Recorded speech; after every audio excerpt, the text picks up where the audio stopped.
Chapter 7. A Mad Tea Party. There was a table set out under a tree in front of the house, and the Marchhare and the Hatter were having a tea at it. A dormouse was sitting between them, fast asleep, and the other two were using it as a cushion, resting their elbows on it and taking over its head. Very uncomfortable for the dormouse, thought Alice. Only as it will sleep, I suppose it doesn't mind. The table was a large one, but the three were all crowded together at one corner of it. No room, no room, they cried out when they saw Alice coming. There's plenty of room, said Alice integrally, and she sat down in a large armchair at one end of the table. Have some wine, the Marchhare said in an encouraging tone. Alice looked all around the table, but there was nothing on it but tea. I don't see any wine, she remarked. There isn't any, said the Marchhare. Then it wasn't very civil of you to offer it, said Alice angrily. It wasn't very civil of you to sit down without being invited, said the Marchhare. I didn't know it was your table, said Alice. It's late for a great many more than three. Your hair wants cutting, said the Hatter. He had been looking at Alice for some time with great curiosity, and this was his first speech. You should learn not to make personal remarks, Alice said with some severity. It's very rude. The Hatter opened his eyes very wide on hearing this, but all he said was, Why is a raven like a writing desk? Come, we shall have some fun now, thought Alice. I'm glad they have begun asking riddles. I believe I can guess that, she added aloud. Do you mean that you think you can find out the answer to it? Said the Marchhare. Exactly so, said Alice. Then you should say what you mean, the Marchhare went on. I do, Alice hesitantly replied. At least I mean what I say. That's the same thing, you know. Not the same thing a bit, said the Hatter. You might just as well say that. I see what I eat is the same thing as I eat what I see. You might just as well say, added the Marchhare, that I like what I get is the same thing as I get what I like. You might just as well say, added the Dormouse, who seems to be talking in his sleep, that I breathe when I sleep is the same thing as I sleep when I breathe. It is the same thing with you, said the Hatter, and here the conversation dropped, and the party sat silently for a minute, while Alice thought over all she could remember about ravens and writing desks, which wasn't much. The Hatter was the first to break the silence. What day of the month it is, he said, turning to Alice. He had taken his watch out of his pocket and was looking at it uneasily, shaking it every now and then and holding it to his ear. Alice considered a little and then said, The 4th. 2 days wrong, said the Hatter. I told you butter wouldn't suit the work. He added, looking angrily at the Marchhare. It was the best butter, the Marchhare meekly replied. Yes, but some crumbs must have got in as well, the Hatter grumbled. You shouldn't have put it in with the bread knife. The Marchhare took the watch and looked at it gloomily. Then he dipped it in his cup of tea and looked at it again, but he couldn't think of anything better to say than his first remark. It was the best butter, you know. Alice had been looking over her shoulder with some curiosity. What a fun watch, she remarked. It tells the day of the month and doesn't tell what clock it is. Why should it? Muttered the Hatter. Does your watch tell you what year it is?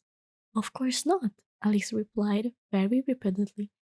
But that's because it says the same year for such a long time together, which is just the case with mine, said the Hatter. Alice felt dreadfully puzzled. The Hatter's remark seems to have no sort of meaning in it, and yet it was certainly English. I don't quite understand you, she said, as politely as she could. The dormouse is asleep again, said the Hatter, and he poured a little hot tea upon its nose. The dormouse shook its head impatiently and said, without opening its eyes, of course, of course. Just what I was going to remark myself. Have you guessed the riddle yet? The Hatter said, turning to Alice again. No, I gave it up, Alice replied. What's the answer? I haven't the slightest idea, said the Hatter. Nor I, said the March Hare. Alice slided wildly. I think you might do something better with the time, she said, then wasted it in asking riddles that have no answers. If you knew time as well as I do, said the Hatter, you wouldn't talk about wasting it. It's him. I don't know what you mean, said Alice. Of course you don't, the Hatter said, tossing his head contemptuously. I dare say you never ever spoke to time. Well, perhaps not, Alice cautiously replied. But I know I have to beat time when I learn music. Ah, that accounts for it, said the Hatter. He won't stand beating. Now, if you only keep on good terms with him, you would do almost anything you liked with the clock. For instance, suppose it were 9 o'clock in the morning, just time to begin lessons. You would only have to whispers a hint to time, and around gets the clock in a twinkling. 1:30, time for dinner. I only wish it was, the March Hare said to itself in a whisper. That would be grand, certainly, said Alice hurtfully. But then, it shouldn't be hungry for it, you know. Not at first, perhaps, said the Hatter, but you could keep it 1:30 as long as you liked. Is that the way you manage? Alice asked. The Hatter shook his head mournfully. No, he replied. We quarreled last March, just before he went mad, you know, pointing his teaspoon to the March Hare. It was at the great concert given by the Queen of Hearts, and I had to sing, Twinkle, twinkle, little bat, how I wonder what you ought. You know the song, perhaps? Oh, I heard something like that, say Alice. It goes on, you know, the Hatter continues, in this way. Up above the world you fly, like a tea tray in the sky. Twinkle, twinkle. Here the dormouse shook itself and began singing in its sleep. Twinkle, twinkle, twinkle, twinkle. And went on along that they had to pinch it to make it stop. Well, I would hardly finish the first verse, said the Hatter. Then the Queen jumped out and growled out. He's murdered the time, off with his head. How dreadfully savage, exclaimed Alice. And even since that, the Hatter went on in a mournful tone. You won't do a thing I ask. It's always 6 o'clock now. A bright idea came to Alice's mind. Is that the reason so many tea things are put out there? She asked. Yes, that's it, said the Hatter with a sigh. It's always tea time, and we've no time to wash the things between whales. Then you keep moving around, I suppose? Said Alice. Exactly so, said the Hatter, as the things get used up. But what happened when you come to the beginning again? Alice ventured to ask. Suppose we change the subject, the March Hare interrupted, yawning. I'm getting tired of this. I vote the young lady tell us a story. Oh, I'm afraid I don't know one, said Alice, rather alarmed at the proposal. Then the dormouse shall. They both cried, Wake up, dormouse! And they pinched it on both sides at once. The dormouse slowly opened his eyes. I wasn't asleep, he said in a hoarse, feeble voice. I heard every word you fellow were saying. Tell us a story, said the March Hare. Yes, please do, pleaded Alice. And be quick about it, said the Hatter, or you will be asleep again before it's done. Once upon a time, there were three little sisters. The Dormouse began in a great hurry, and their names were Elise, Lacey, and Tilly, and they lived in the bottom of a well. What did they live on? Said Alice, who always took a great interest in questions of eating and drinking. They lived on treacle, said the Dormouse, after thinking a minute or two. They couldn't have done that, you know, Alice generally remarked. They would have been ill. So they were, said the Dormouse, very ill. Alice tried to fancy to herself what such an extraordinary ways of living would be like, but it puzzled her too much, so she went on.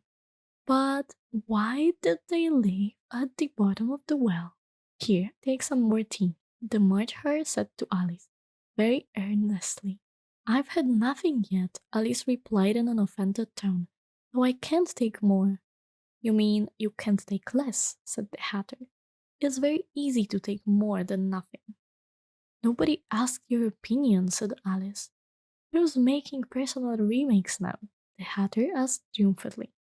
Alice did not quite know what to say to this, so she helped herself to some tea and bread and butter, and then turned to the Dormouse and repeated her question. Why did they live at the bottom of the well? The Dormouse again took a minute or two to think about it, and then said, It was a treacle well. There's no such thing. Alice was beginning very angrily, but the Hatter and the March Hare went shh, shh, and the Dormouse sulkily remarked, If you can't be civil, you would better finish the story for yourself. No, please go on, Alice said very humbly. I won't interrupt again. I dare say there more be one. One, indeed, said the Dormouse integrally.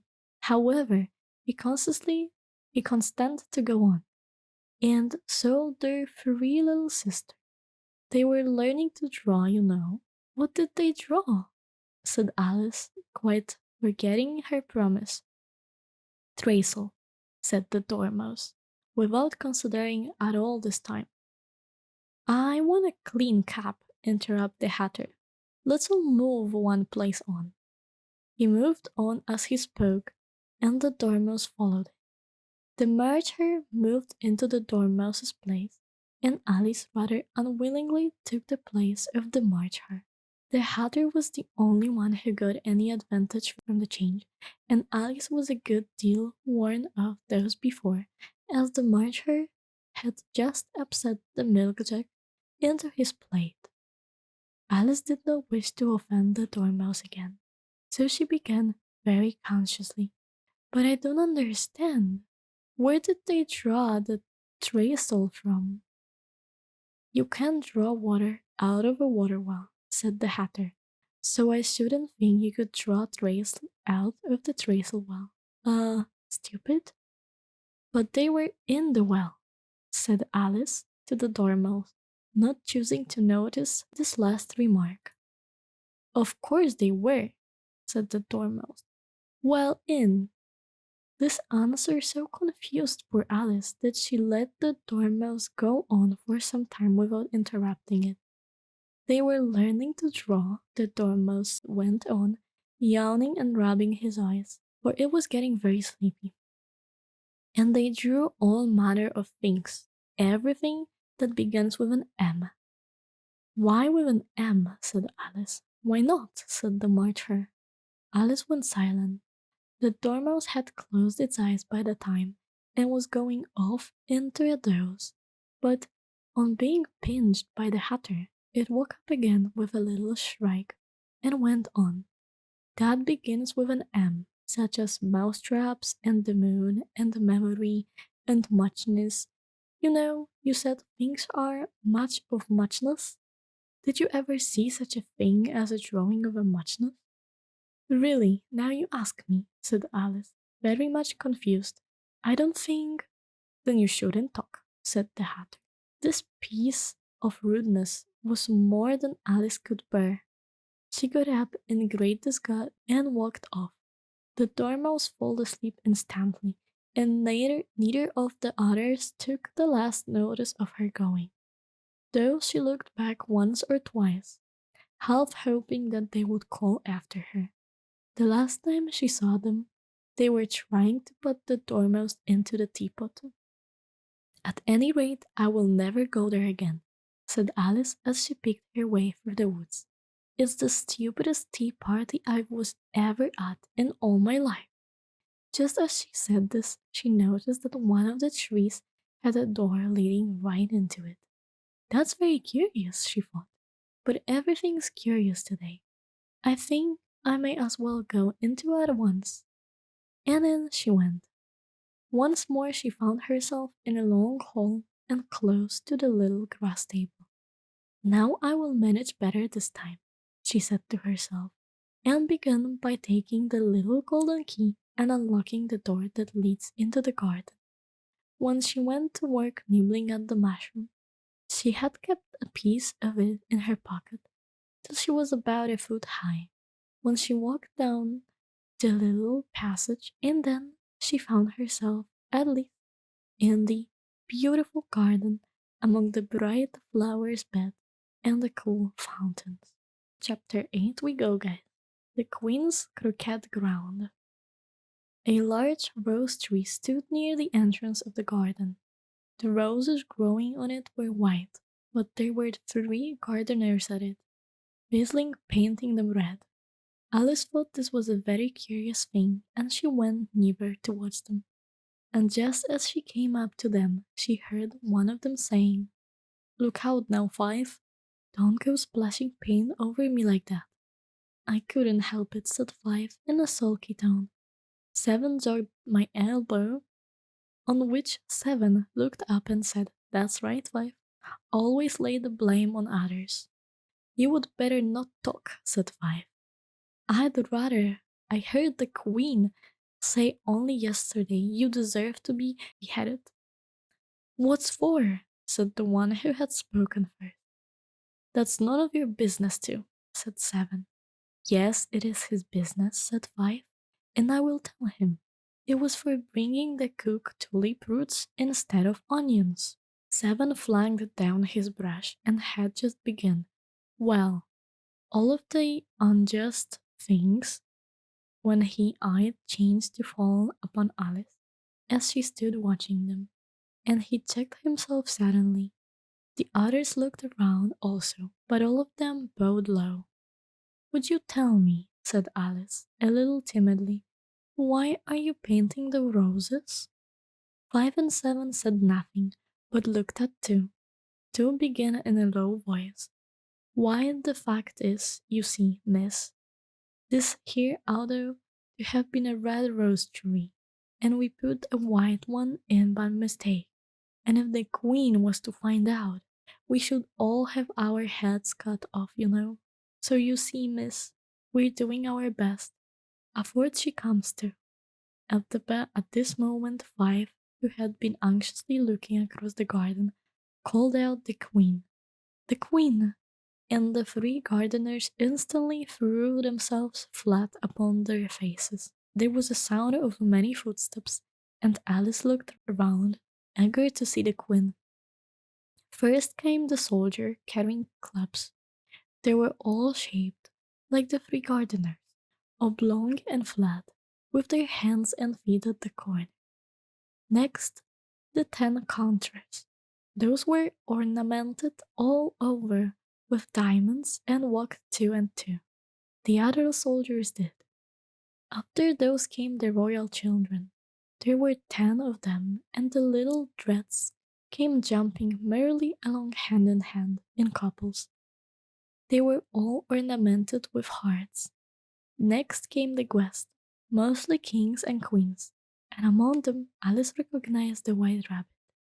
It was talking in a hurried, nervous manner, smiling at everything that was said, and went by without nothing her, and went by without noticing her. Then followed the knives of heart, carrying the knight's crown on a crimson velvet cushion, and last of all this grand procession came the King and Queen of Hearts.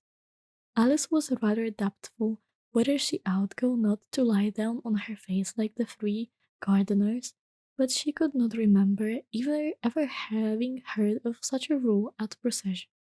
And beside, what would be the use of a procession? Thought she, if people had all to lie down upon their faces so that they couldn't see it? So she stood still where she was and waited. When the procession came opposite to Alice, they all stopped and looked at her, and the queen said severely, "Who is this?" she said to the knave of hearts, who only bowed and smiled in reply. "Idiot," said the queen, tossing her head impatiently, and turning to Alice. She went on, "What's your name, child?"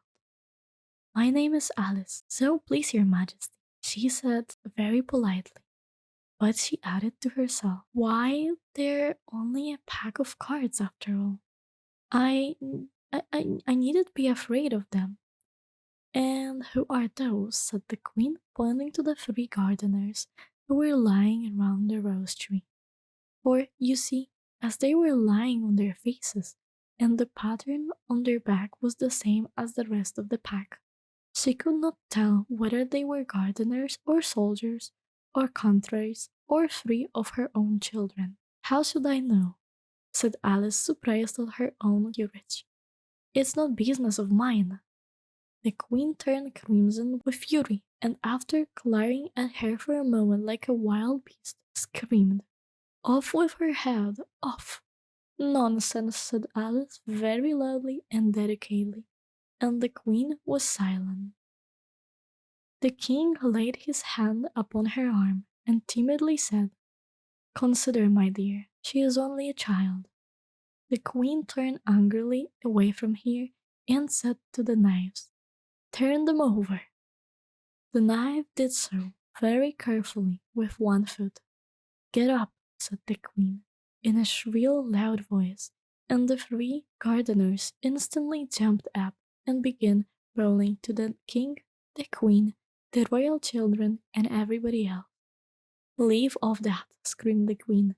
"You make me giddy." And then, turned to the rose tree, she went on, "What have you been doing here?" "May it please your majesty," said two, in a very humble tone, going down on one knee as he spoke. "We were trying—" "I see," said the queen, who had meanwhile been examining the roses. "Off with their hats." And the procession moved on, three of the soldiers remaining behind to execute the unfortunate gardeners, who ran to Alice for protection. "You shan't be beheaded," said Alice as she put them into a large flower pot that stood near. The three soldiers wandered about for a minute or two, looking for them, and then quietly marched off after the others. "Are their heads off?" shouted the queen. "Their heads are gone, if it please your majesty," the soldiers shouted in reply. "That's right," shouted the queen. "Can you play croquet?" The soldiers were all silent and looked at Alice, as the question was evidently meant for her. "Yes," shouted Alice. "Come on then," roared the queen, and Alice joined the procession, wondering very much what would happen next. "It's a very fine dame," said a timid voice at her side. She was walking by the white rabbit, who was peeping anxiously into her face. "Very," said Alice. "Where's the Duchess?" "Hush, hush," said the rabbit in a low, hurried tone. He looked anxiously over his shoulder as he spoke, and then raised himself upon tiptoe, with his mouth close to her ear, and whispered, "She's under sentence of execution." "What for?" said Alice. "Did you say what a pity?" the rabbit asked. "No, I didn't," said Alice. "I don't think it's at all a pity. I was— what for?" "She boxed the queen's ears," the rabbit began. Alice gave a little scream of laughter. "Oh, hush," the rabbit whispered in a frightened tone. "The queen will hear you. You see, she came rather late, and the queen said—" "Get to your places," shouted the queen in a voice of thunder, and people began running about in all directions. trembling up against each other. However, they got settled down in a minute or two, and the game began. Alice thought she had never seen such a curious croquet ground in her life. It was all ridges and furrows. The ball were live hedgehogs and Mel's leaf flamingos, and the soldiers had to double themselves up to stand on their hands and feet to make the arches. The chief difficulty Alice found at first was in managing her flamingo. She succeeded in getting its body tackled away comfortably enough under her arm, with its leg hanging down, but generally, just as she had got its neck nicely straightened out, it was going to give the hedgehog a blow with its head. It would twist itself round and look up in her face with such a puzzled expression that she could not help bursting out laughing. And when she had got its head down and was going to begin again, it was very provoking to find that the hedgehog had unrolled itself and was in the act of crawling away.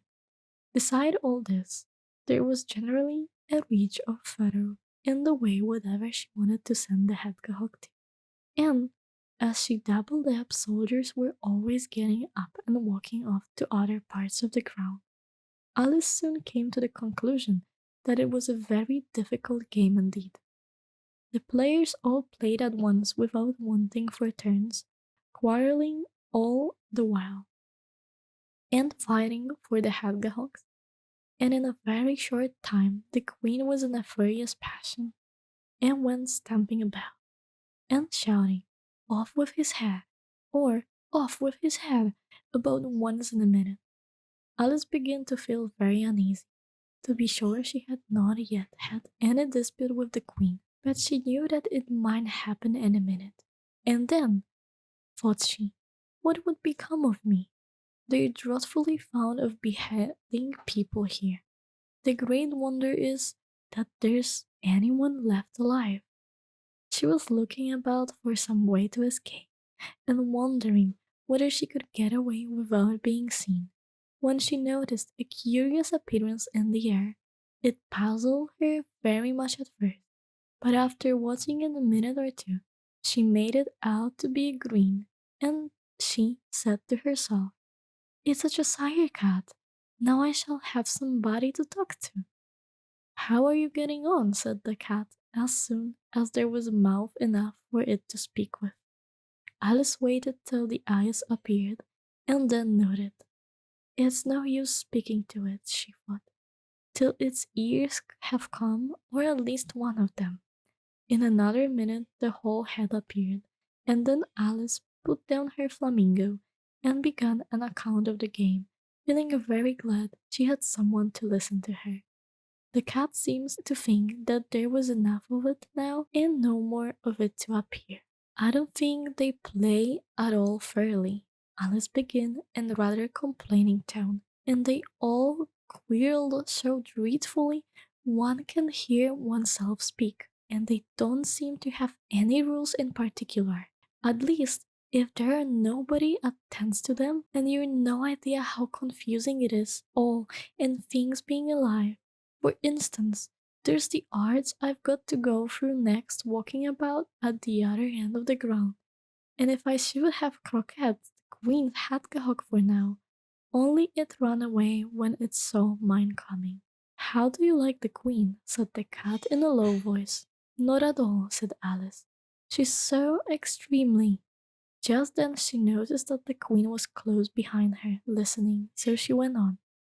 "Likely to win, that it's hardly worth while finishing the game." The queen smiled and passed on. "Who are you talking to?" said the king, going up to Alice and looking at the cat's head with great curiosity. "It's a friend of mine. It's a sire cat," said Alice. "Allow me to introduce it." "I don't like the look of it at all," said the king. "However, it may kiss my head if I likes." "I'd rather not," the cat remarked. "Don't be impertinent," said the king, "and don't look at me like that." He got behind Alice as he spoke. "A cat may look at a king," said Alice. "I've read that in some book, but I don't remember where." Well, it must be removed, said the king very delicately, and he called the queen, who was passing at the moment. My dear, I wish you would have this cat removed. The queen had only one way of settling all difficulties, great or small. Off with his head, she said, without even looking around. I will fetch the executioner myself, said the king, eagerly, as he hurried off. Alice thought she might as well go back and see how the game was going on, as she heard the queen's voice in the distance, screaming with passion. She had already heard her sentence three of the players to be executed for having missed their turns, and she did not like the look of things at all, as the game was in such confusion that she never knew whether it was her turn or not. So she went in search of her hedgehog. The hedgehog was engaged in a fight with another hedgehog, which seems to Alice an excellent opportunity for croqueting one of them with the other. The only difficulty was that her flamingo was gone across the other side of the garden, where Alice could see it trying in a helpless sort of way to fly up into a tree. By the time she had caught the flamingo and brought it back, the fight was over, and both the hedgehog were out of sight. But it doesn't matter much, thought Alice, as all the arches are gone from this side of the ground. So she tucked it away under her arm, that it might not escape again, and went back for a little more conversation with her friend. When she got back to the Cheshire Cat, she was surprised to find quite a large crowd collecting round it. There was a dispute going on between the executioner, the king, and the queen, who were all talking at once, while all the rest were quite silent and looked very uncomfortable. The moment Alice appeared, she was utterly to be all free to settle the question, and they repeated their arguments to her, though, as they all spoke at once, she found it very hard indeed to make out exactly what they said. The executioner argument was that you couldn't cut off a head unless there was a body to cut it off from, that he had never had to do such a thing before, and he wasn't going to begin at his time of life. The king's argument was that everything that had a head could be beheaded, and that you weren't to talk nonsense. The queen's argument was that if something wasn't done about in less than no time, she would have everybody executed, all round. It was this last remark that had made the whole party look so grave and anxious. Alice should think of nothing else to say but, "It belongs to the Duchess. You would rather ask her about it." "She's in prison," the queen said to the executioner. "Fetch her here." And the executioner went off like an arrow.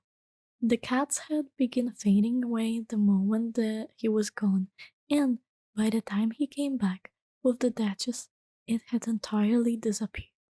So the king and the executioner ran wildly up and down looking for it, while the rest of the party went back to the game.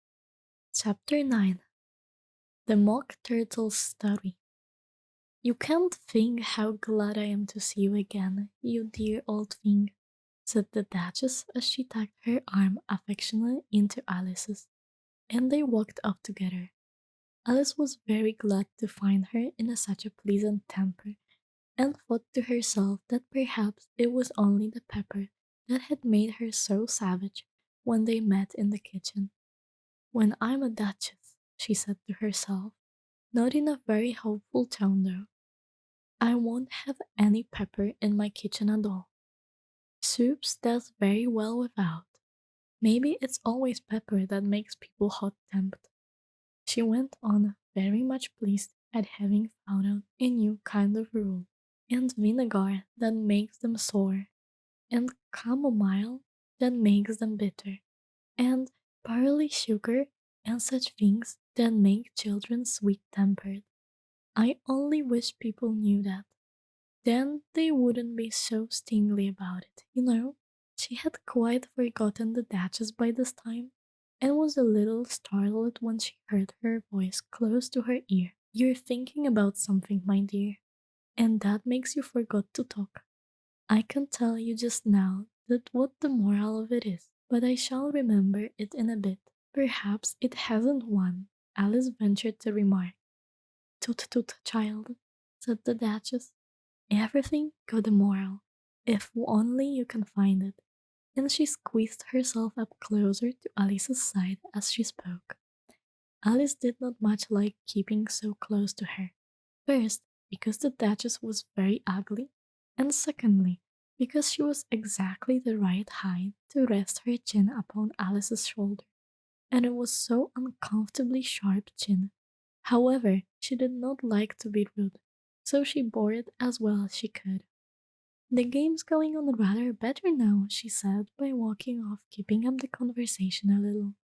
"'Tis so," said the Duchess, "and the moral of that is, oh, 'tis love, that makes the world go round." Somebody said, Alice whispered, that it's done by everybody minding their own businesses. Ah, well, it means much the same thing, said the Duchess, digging her sharp little chin into Alice's shoulder as she added. And the moral of that is, take care of the sense, and the sounds will take care of themselves. How fond she is of finding morals in things, Alice thought to herself. I dare say you're wondering why I don't put my arm around your waist, the Duchess said after a pause. The reason is that I'm doubtfully about the temper of your flamingo. Shall I try the experiment? He might bite, Alice cautiously replied, not feeling at all anxious to have the experiment tried. Very true, said the Duchess. Flamingos and mustard both bite, and the moral of that is, birds of a feather flocks together. Only mushed mustard isn't a bird, said Alice remarked. Right, as usual, said the Duchess. What a clear way you have to put things. It's a mineral, I think, said Alice. Of course it is, said the Duchess, who seemed ready to agree to everything that Alice said. There's a large mustard mine near here, and the moral of that is, the more there is of mine, the less there is of yours. Oh, I know, exclaimed Alice, who had not attended to this last remark. It's a vegetable. It doesn't look like one, but it is. I quite agree with you, said the Duchess, and the moral of that is, be what you would seem to be. Or, if you'd like to put it more simply, never imagine yourself not to be otherwise than what it might appear to others, that what you were or might have been was not otherwise than what you had been would have appeared them to be otherwise. I think I should understand that better, Alice said very politely. If I had to write down, but I can't quite follow it as you say it. That's nothing to what I could say if I choose, the Duchess replied in a pleased tone. Pray, don't trouble yourself to say it any longer than that, said Alice. Oh, don't talk about trouble, said the Duchess. I make you a present of everything I've sent you as yet. A cheap sort of present, thought Alice, but I'm glad they don't give birthday presents like that. But she did not venture to say it out loud. Thinking again, the Duchess asked with another dig of her sharp little chin. I have a right to think, said Alice sharply, for she was beginning to feel a little worried. Just about as much right, said the Duchess, as pigs have to fly, and but there, to Alice's greatest surprise, the Duchess's voice died away, even in the middle of her favorite word, moral, and the arm that was linked into hers began to tremble. Alice looked up, and there stood the Queen in front of them, with her arms folded, roaring like a thunderstorm. A fine day, your Majesty, the Duchess began in a low, weak voice. Now I give you fair warning, shouted the Queen, stamping on the ground as she spoke. Either your head must be off, and that is about half no time. Take your choice. The Duchess took her choice and was going in a moment. Let's go on with the game, the queen said to Alice, and Alice was too much frightened to say a word, but slowly followed her back to the croquet ground. The other guests had taken advantage of the queen's absence and were resting in the shade. However, the moment that they saw her, they hurried back to the game, the queen merely remarking that a moment's delay would cost them their life. All the time they were playing, the queen never let off, quarreling with the other players and shouting, "Off with his head!" or "Off with her head!" Those whom she sentenced were taken into custody by the soldiers, who of course had to leave off being arched to do this, so that by the end of the half an hour or so there were no arches left, and all the players except the king, the queen, and Alice were in custody and under sentence of execution. Then the queen left off, quite out of breath, and said to Alice, "Have you seen the mock turtle yet?" "No," said Alice. "I don't even know what a mock turtle is." "It's the thing mock turtle soap is made from," said the queen. "I never saw once or heard of it," said Alice. "Come on then," said the queen, "and he shall tell you his history." As they walked off together, Alice heard the king say in a low voice to the company generally, "You are all paranoid." "Come, that's a good thing," she said to herself, for she had felt quite unhappy at the number of executions the queen had ordered. They very soon came upon a griffin, lying fast asleep in the sun. If you don't know what a griffin is, look at the picture. "Up, lazy thing," said the queen, "and take this young lady to see the mock turtle, and to hear his history. I must go back and see after some executions I have ordered." And she walked off, leaving Alice alone with the griffin. Alice did not quite like the look of the creature, but on the whole, she thought it would be quite as safe to stay with it as to go after that savage queen. So she waited. The griffin sat up and rubbed his eyes when it watched the queen till she was out of the sight. Then it chuckled. "What fun!" said the griffin, half to itself, half to Alice. "What is the fun?" said Alice. "Why, she," said the griffin. "It's all her fancy, that. They never executes nobody, you know. Come on."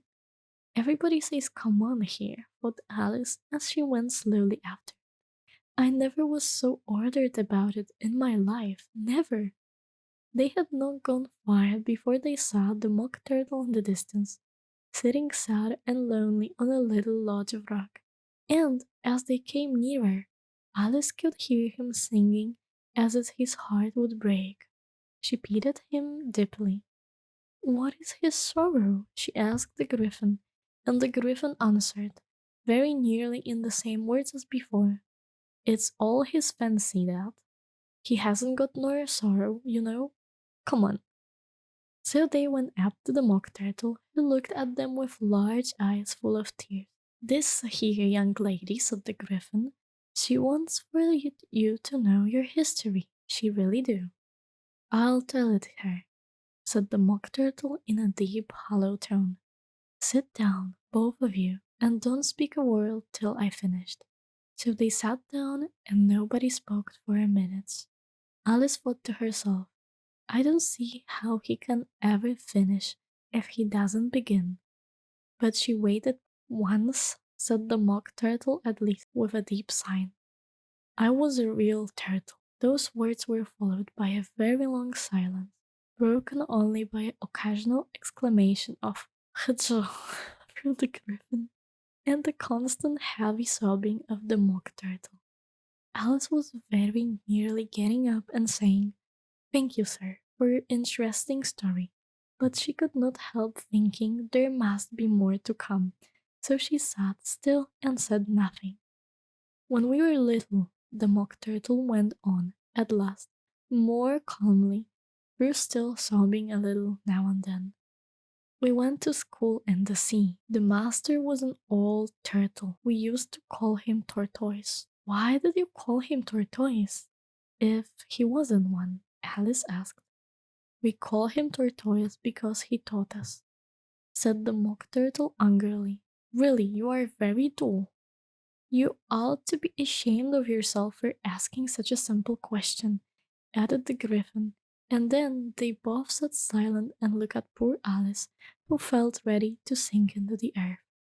At least the Griffin said to the Mock Turtle, "Drive on, old fellow.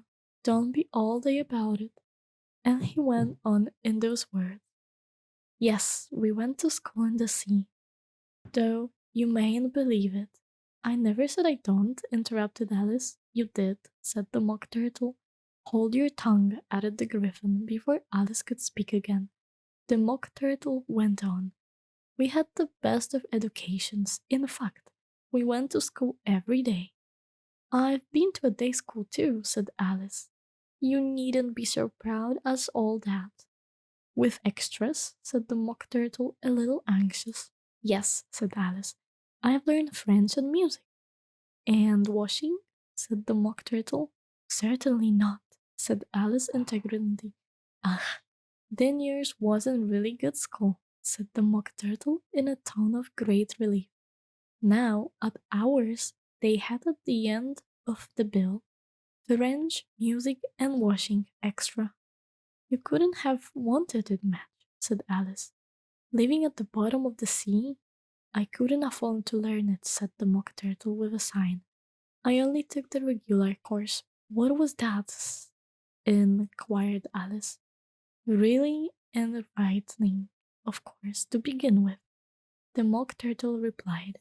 And then the different branches of art dramatic, ambition, distraction, uglification, and derision.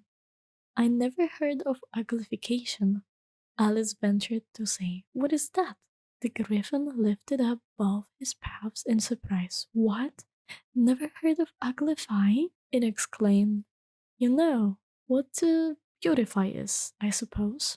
Yes, said Alice doubtfully. It means to make anything prettier. Well then, the Griffin went on, if you don't know what the ugly is, you are a simpleton.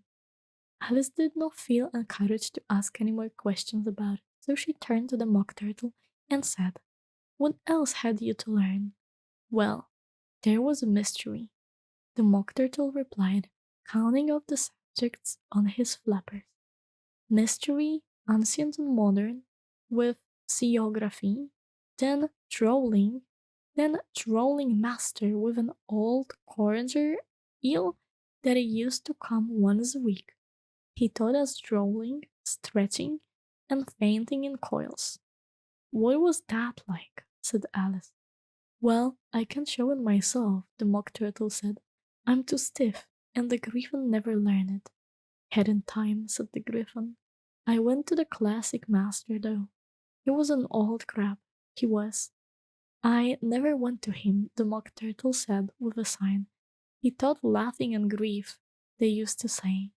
So he did, said the Griffin, signing in his turn, and both creatures hid their faces in their paws. And how many hours a day did you do lessons? Said Alice in a hurry to change the subject. 10 hours the first day, said the Mock Turtle, 9 the next, and so on. What a curious plan, exclaimed Alice.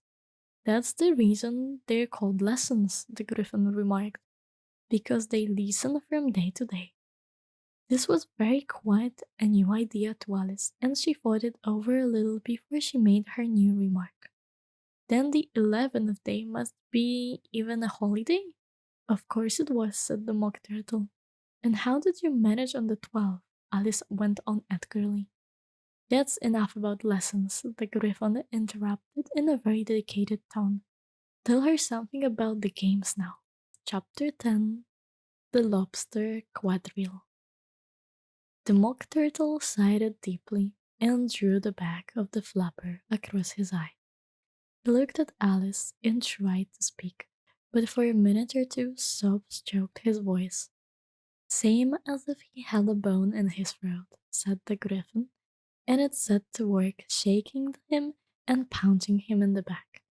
At least the Mock Turtle recovered his voice and, With tears running down his cheeks, he went on again. You may not have lived much under the sea. I haven't, said Alice, and perhaps you were never even introduced to a lobster. Alice began to say, I once tasted, but checked herself hastily and said, no, never. So you can have no idea what a delightful thing a lobster quadrille is. No, indeed, said Alice.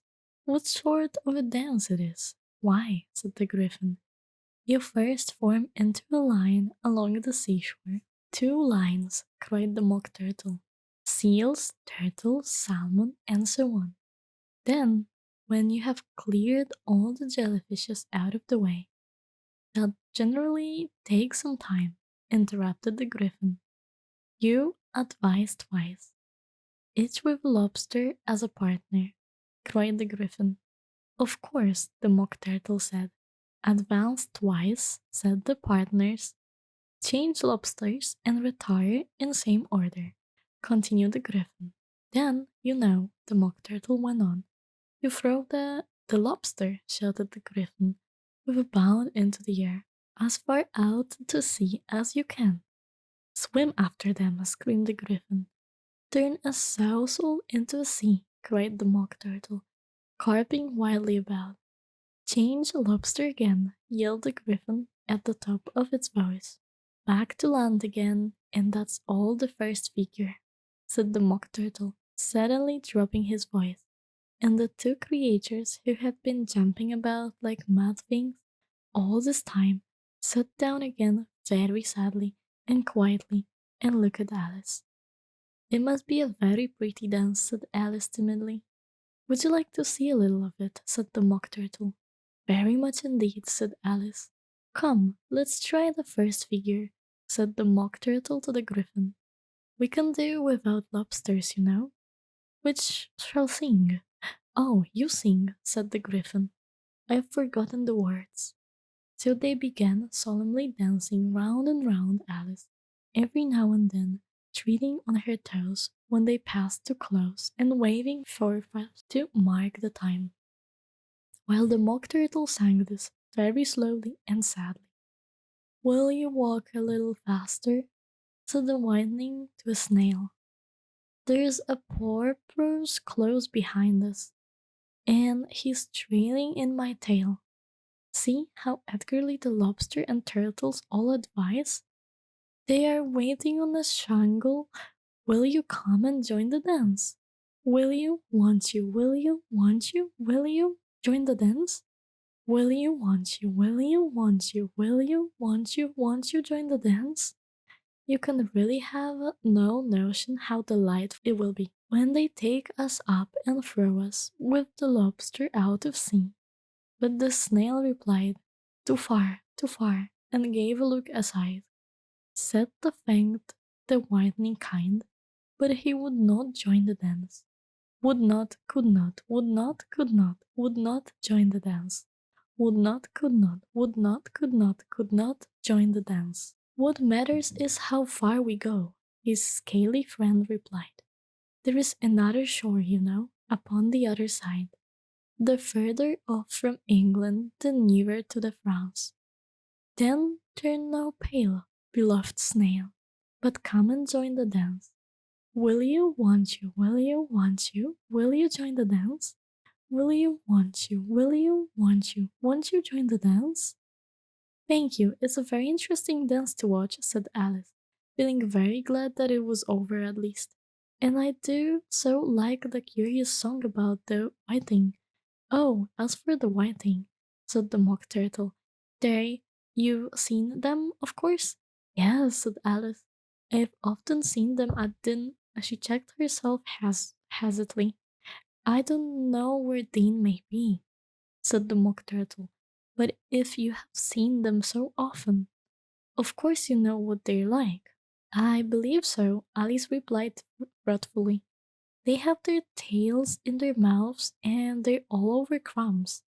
You're wrong about the crumbs, said the Mock Turtle. Crumbs would all wash off in the sea, but they have their tails in their mouths, and the reason is Here the mock turtle yawned and shut his eyes. Tell her about the reason and all that, he said to a griffin. The reason is, said the griffin, that they would go with the lobster to the dance. So they got thrown out of the sea. So they had to fall a long way. So they got their nails fast in their mouth. So they couldn't get them out again. That's all. Thank you, said Alice. It's very interesting. I never knew so much about a whitening before. I can tell you more than that if you'd like, said the griffin. Do you know why it's called a whiting? I never thought about it, said Alice. Why? It does the boots and shoes, the griffin replied very solemnly. Alice was thoughtfully puzzled. Does the boots and shoes, she repeated in a wording tone. Why? What are your shoes done with? Said the griffin. I mean, what makes them so shiny? Alice looked down at them and considered a little before she gave her answer. They are done with blacking, I believe. Boots and shoes under the sea, the griffin went on in a deep voice, are done with a whiting. Now you know. And what are they made of? Alice asked in a tone of a great curiosity. Soles and owls, of course, the griffin replied rather impatiently. Any shrimp could have told you that. If I've been the whiting, said Alice, whose thoughts were still running on the song, I would have said to the porpoise, keep back, please. We don't want you with us. They were obligated to have him with them, the mock turtle said. No wise fish would go anywhere without porpoise. Wouldn't it really? Said Alice in a tone of great surprise. Of course not, said the mock turtle. Why, if a fish came to me and told me he was going on a journey, I should say, with the porpoise? Don't you mean a porpoise? Said Alice. I mean what I said, the mock turtle replied in an offended tone. And the griffin added, come, let's hear some of your adventures. I could tell you my adventures beginning from this morning, said Alice a little timidly.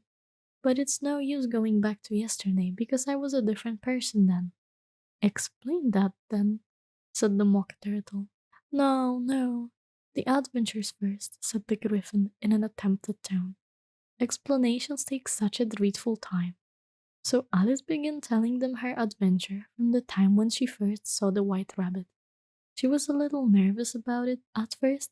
The two creatures got so close to her, one on each side, and opened their eyes and mouths so very wide, but she gained courage as she went on.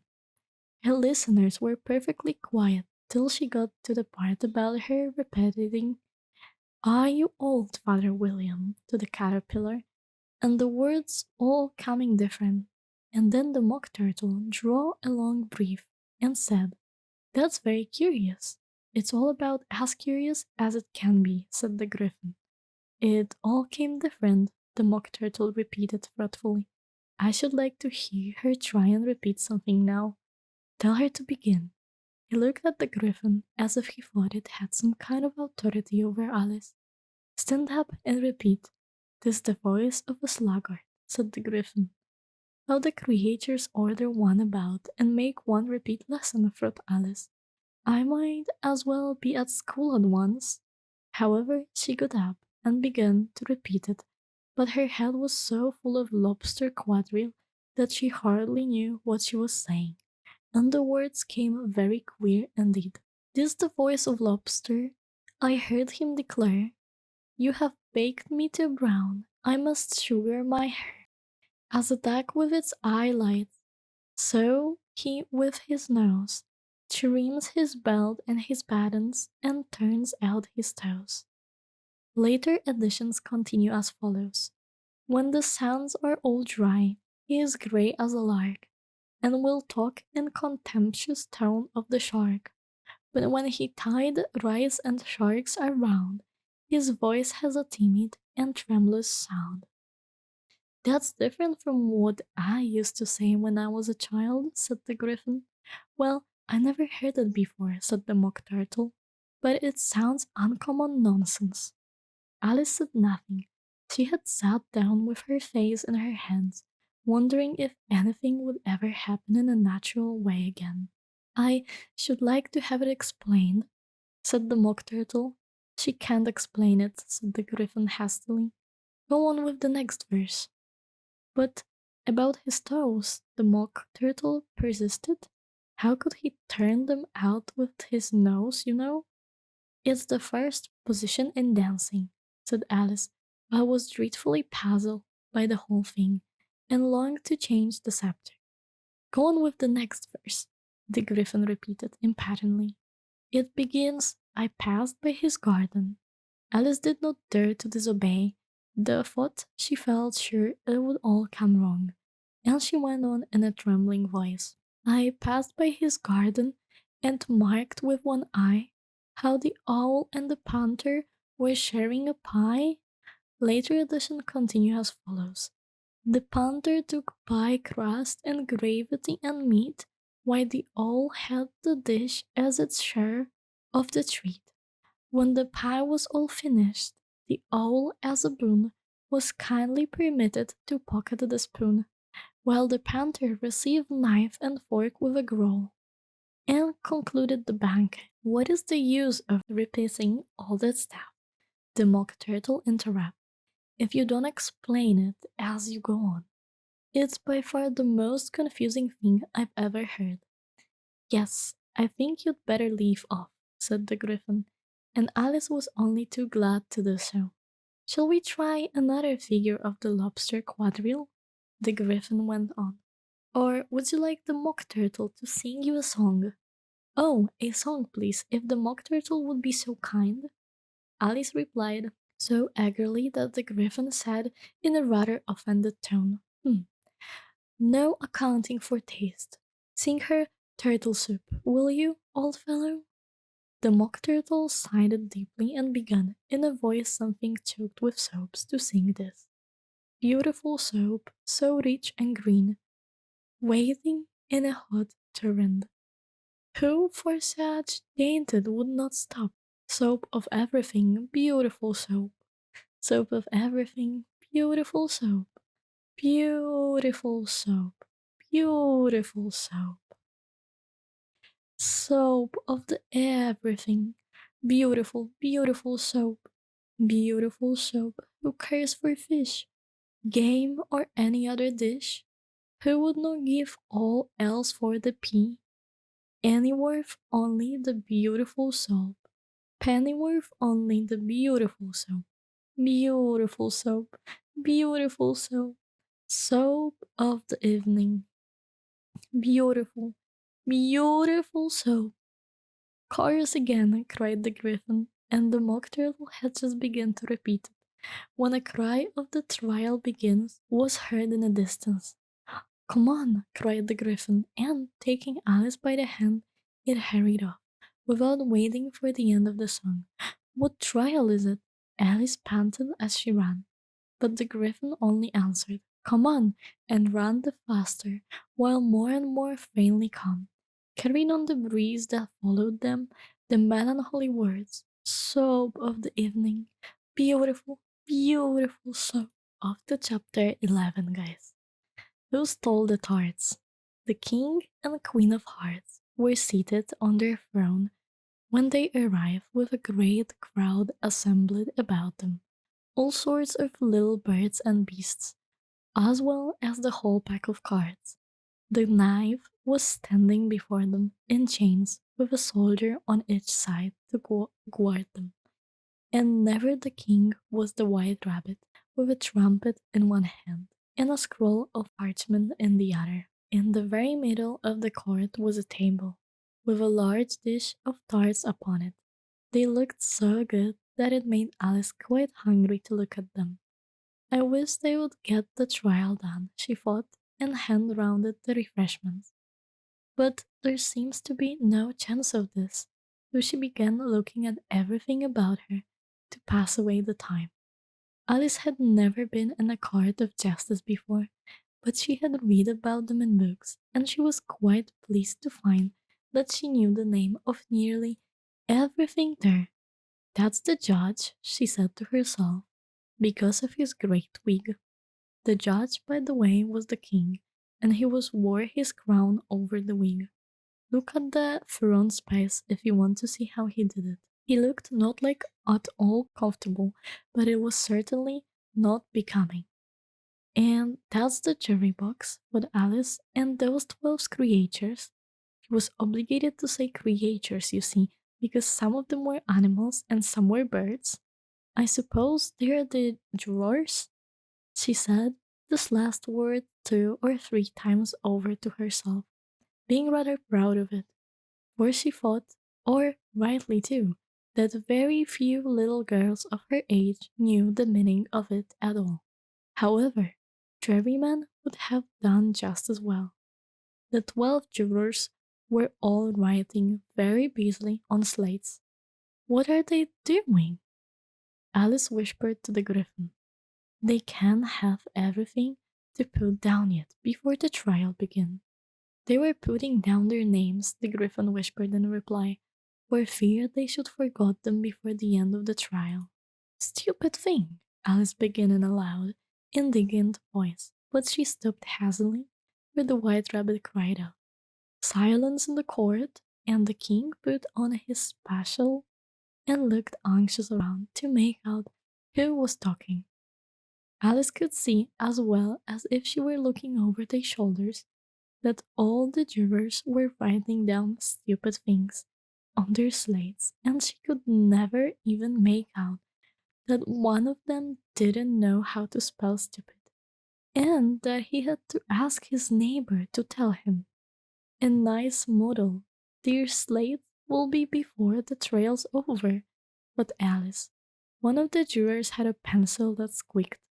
This, of course, Alice could not stand, and she went round the cart and got behind him, and very soon found an opportunity to take it away.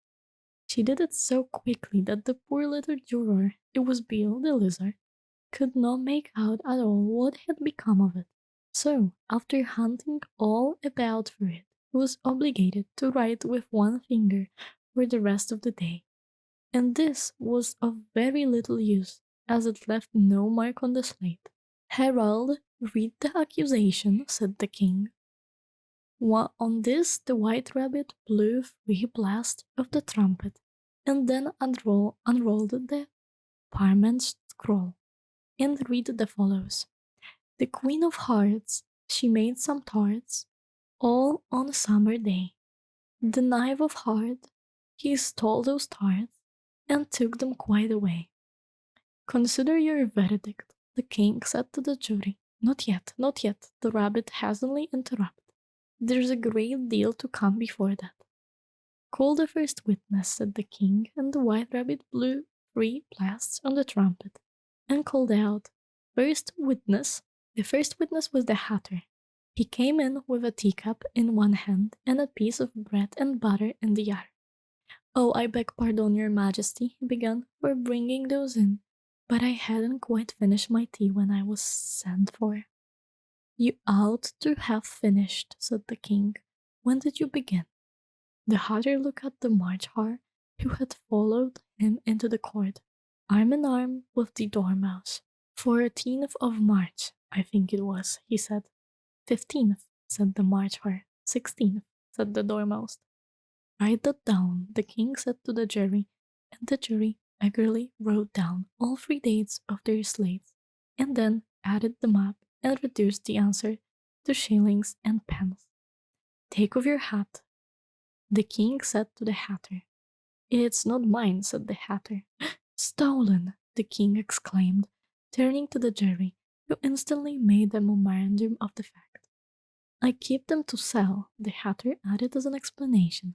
I've none of my own. I'm a Hatter. Here the queen put on her spectacles and began staring at the Hatter, who turned pale and fidgeted.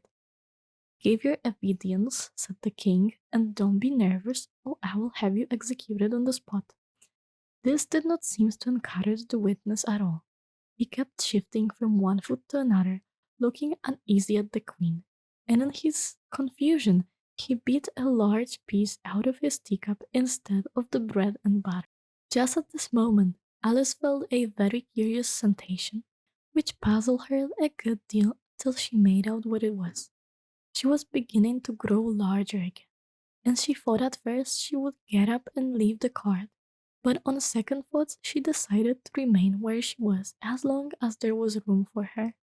I wish you wouldn't squeeze so, said the dormouse who was sitting next to her. I can hardly breathe. I can't help it, said Alice very meekly. I'm growing. You're no right to grow here, said the dormouse. Don't talk nonsense, said Alice boldly. You know you're growing too. Yes, but I grow at a reasonable pace, said the dormouse. Not in that ridiculous fashion. And he got up very sulky and crossed over to the other side of the court.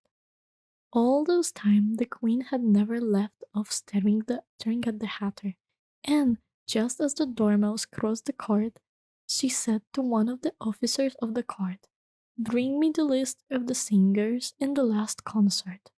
On which the wretched hatter trembled so that he shook both his shoes off. "Give your obedience," the king repeated angrily, "or I will have you executed, whether you're nervous or not." "I'm a poor man, your majesty," the hatter began in trembling voice, "and I hadn't begun my tea, not about a week or so, and what with the bread and butter getting so thin, and the twinkling of the tea—" "The twinkling of what?" said the king. "Oh, it began with the tea," the hatter replied. "Of course, twinkling begins with the tea," said the king sharply. "Do you take me for a dunce? Go on." "Oh, I'm a poor man," the hatter went on, "and most things twinkled after that.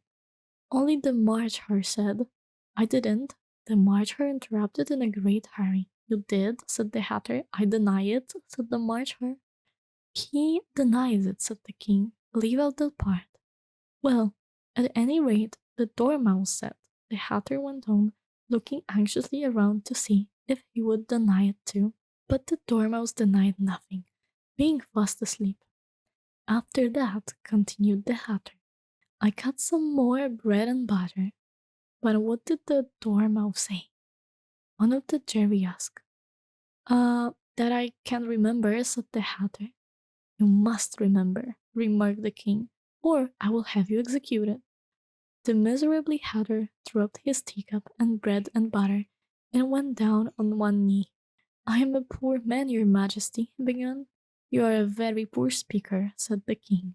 Here one of the guinea pigs cheered, and was immediately surprised by the officer of the court. "As that is rather hard work, I will just explain to you how it was done." They had a large canvas bag, which tied up at the mouth with strings. Into this they slipped the guinea pig, heads first, and then sat upon it. "I'm glad I've seen that done," thought Alice. "I've so often read in a newspaper at the end of trials there was some attempts at applause, which was immediately surprised by the officer of the court, and I never understood what it meant till now. If that's all you know about it, you may stand down," continued the king. "I cannot go no lower," said the hatter. "I'm on the floor as it is." "Then you may sit down," the king replied. Here the other guinea pig cheered, and was suppressed.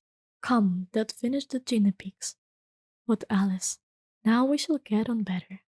"I would rather finish my tea," said the hatter, with an anxious look at the queen, who was reading the list of singers.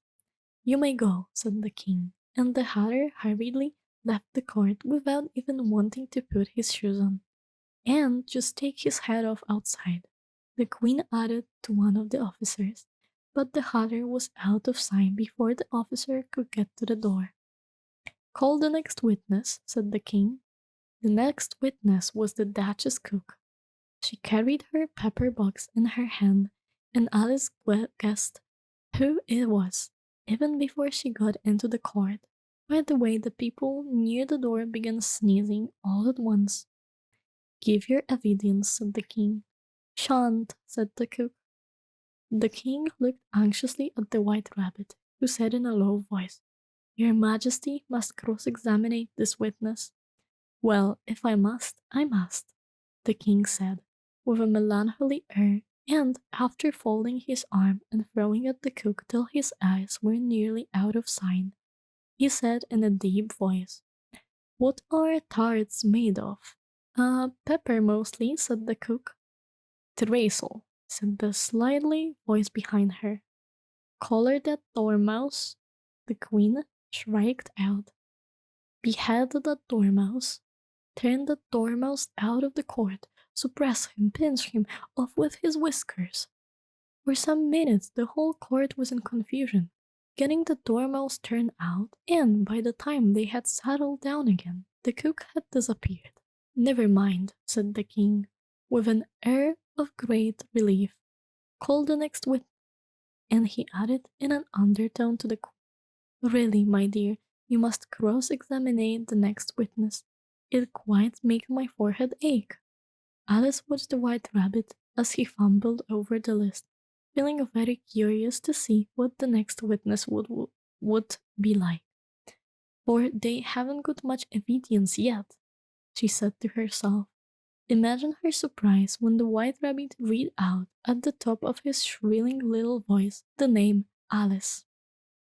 Chapter 12. Alice's Evidence.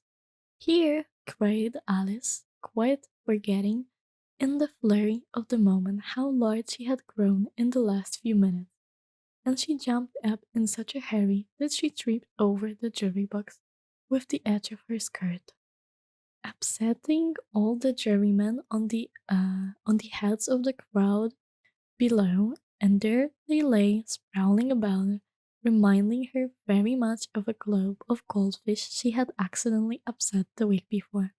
"Oh, I beg your pardon," she exclaimed in a tone of great dismay, and began picking them up again as quickly as she could, for the accident of the goldfish kept running in her head, and she had a vague sort of idea that they must be collected at once and put back into the jury box, or they will die.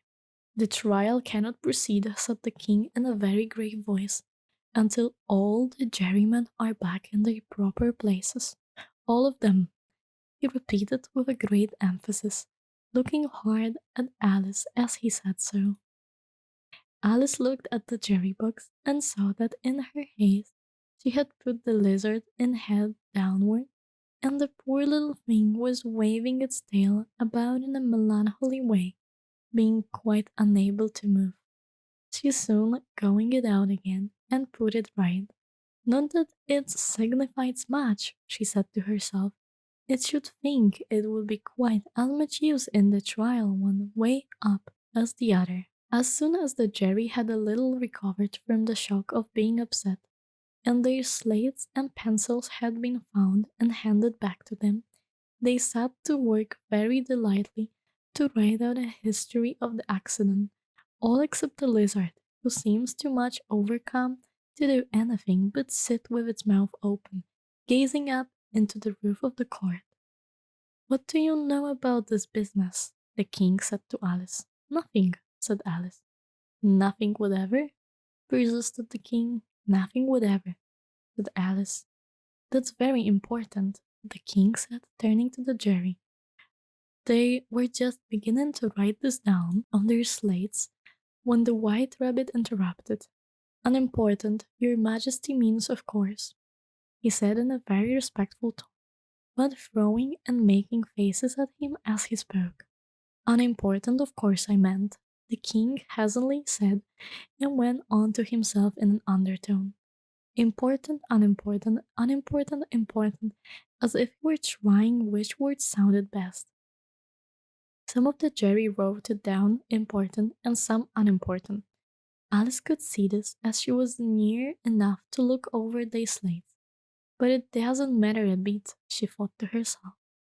At this moment, the king, who had been for some time busily writing in his notebook, clacked out "Silence" and read out from his book. "Rule 42. All persons more than a mile high to leave the court." Everybody looked at Alice. "I'm not a mile high," said Alice. "You are," said the king.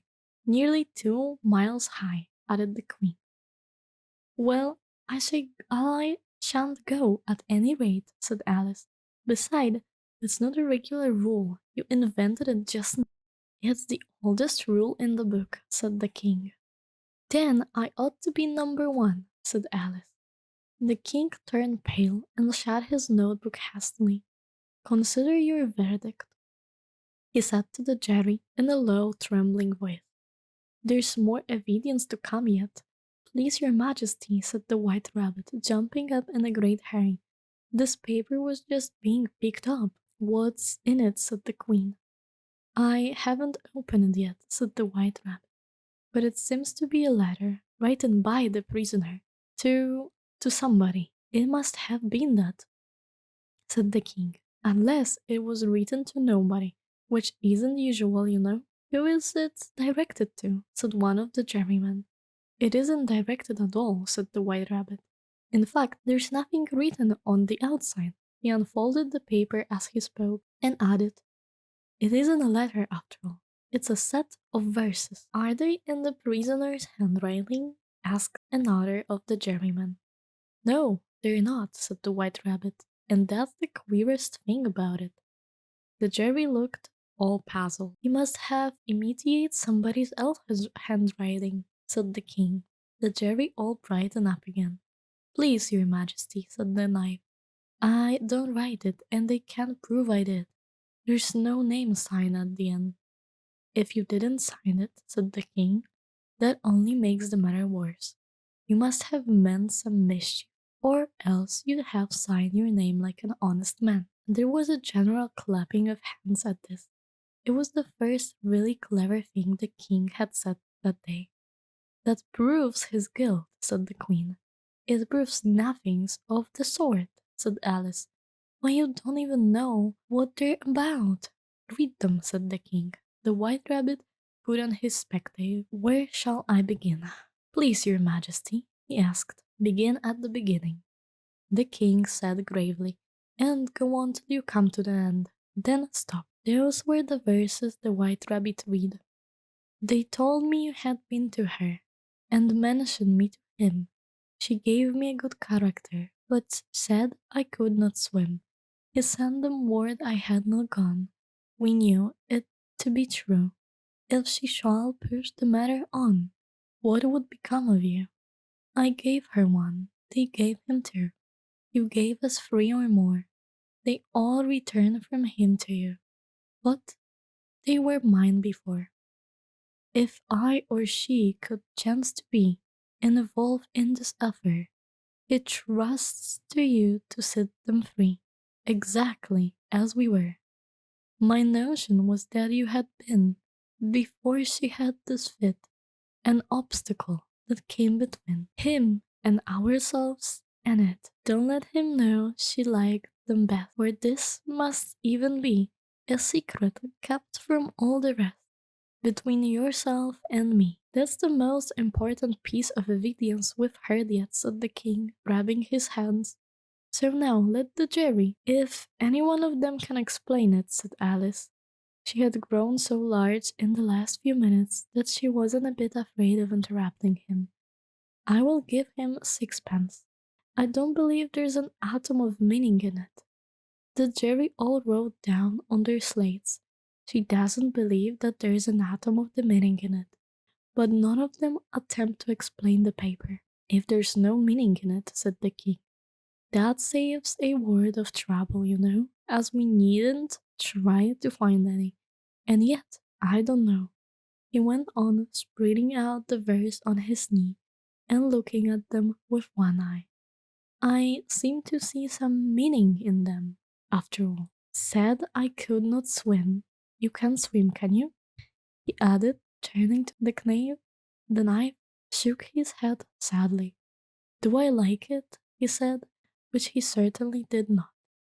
Begin made an entirely of cardboard. All right, so far, said the king, and he went on mustering over the verses to himself. We know it to be true. That's the jury, of course. I gave her one, they gave him two. Why, that must be what he did with the tarts, you know. But it goes on. They all return from him to you, said Alice. Why, there they are, said the knight, triumphantly pointing to the tarts at the table. Can be clearer than that. Then again, before she had this feat, you never had feats, my dear, I think, he said to the queen. Never, said the queen furiously, throwing an inks at the lizard as she spoke. The unfortunate little Bill had left off writing on his slate with one finger, as he found it made no mark. But he now hastily began again, using the ink that was tickled down his face, as long as it lasted. Then the words don't fit you, said the king, looking around the card with a smile. There was a dead silence. It's a pun, the king added at the offended tone, and everybody laughed. Let the jury consider their verdict, the king said, for about the 20th time this day. No, no, said the queen. Sentence first, verdict afterwards. Stuff and nonsense, said Alice loudly. The idea of having the sentence first. Hold your tongue, said the queen, turning purple. I won't, said Alice. Off with her head, the queen shouted at the top of her voice. Nobody moved. Who cares for you, said Alice, as she grown to her full size by this time. You're nothing but a pack of cards. And this, the whole pack rose up into the air and came flying down upon her. She gave a little scream, half of fright and half of anger, and tried to beat them down, and found herself lying on the bank with her head in the lap of her sister, who was gently brushing away some dead leaves that had fluttered down from the trees upon her face. Wake up, Alice, dear, said her sister. Why, what's the long sleep you've had? Oh, I've had such a curious dream, said Alice, and she told her sister, as well as she could remember them, all those strange adventures of hers that you have just been reading about, and when she had finished, her sister kissed her and said, It was a curious dream, dear. Certainly, but now run into your tea, it's getting late. So Alice got up and ran off, thinking while she ran, as well she might, what a wonderful dream it had been. But her sister sat still just as she left her, leaning her head on her hand, watching the setting sun and thinking of little Alice and all her wonderful adventures, till she too began a dreaming after a fashion, and this was her dream. First, she dreamed of little Alice herself, and once again the tiny hands were clasped upon her knees, and the bright eager eyes were looking up into hers. She could hear the very tones of her voice, and see that queer little toss of her head to keep back the wandering hair that would always get into her eye. And still, as she listened, or seems to listen, the whole place around her became alive with the strange creatures of her little sister's dream. The long grass rustled at her feet as the white rabbit hurried by. The frightened mouse splashed his way through the neighboring pool.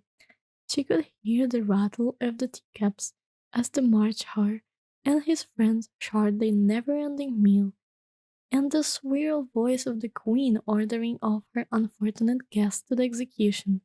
One more, the pig baby was sneezing on the Duchess's knee, while plates and dishes crashed around it. Once more, the shrieking of the griffin, the squeaking of the lizard's plate pencil, and the choking of the suppressed guinea pigs filled the air, mixing up with the distant sobs of the miserate mock turtle. So she sat on, with closed eyes, and half believed herself in Wonderland, though she knew she had but to open them again, and all would change to a dull reality. The grass would be only rustling in the wind, and the pool rippling to its waving of the reeds.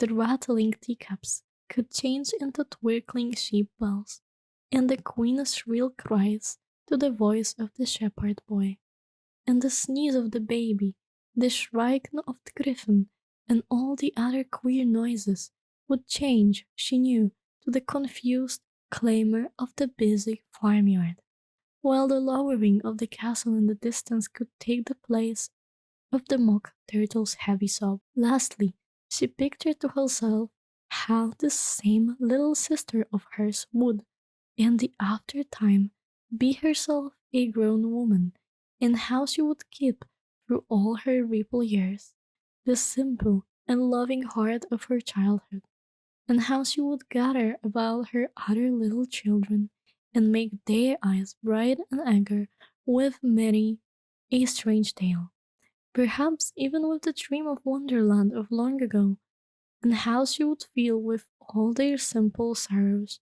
and finding a pleasure in all their simple joys, remembering her own child life and the happy summer days.